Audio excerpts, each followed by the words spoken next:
Так, Ош шаарынын таг ортосундагы Сулайман тоо. Көрүп атасыздар. Бул жерлерде от жагылып, ишелер сындырылып, жада калса улуу зара кылып салышкан. Мына ушундай.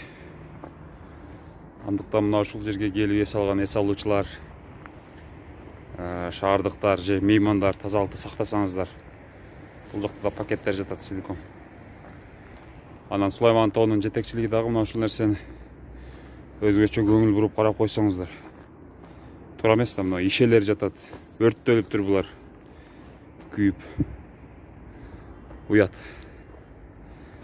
Ушул жерге келип отурган адамдар кантип бетиңер менен кайсы бетиңер менен отурдуңар билбейм. Уят элем. Бул эми өтө узак эмес, жакын эле болгон окуя окшойт. Сулайман тоонун жетекчилиги мына ушул жерде дагы өзүңүздөр карап, тазалап койсоңуздар жакшы болмок. Буга чейинки видеолордо мен көрсөтүп атам. Президенттин Ош облусундагы өкүлүнүн орун басары Данияр мырза текшерип жүрөт, тоону обход кылып. Мына ушундай. Бул эми өзүбүздүн жүзүбүз. Туристтер буга чейин мына ушул жердин сүрөттөрүн, видеолорун чыгарышып, мындай нааразы болушкан экен да. Ошондуктан ушуну дагы тазалап койсо жакшы болмок.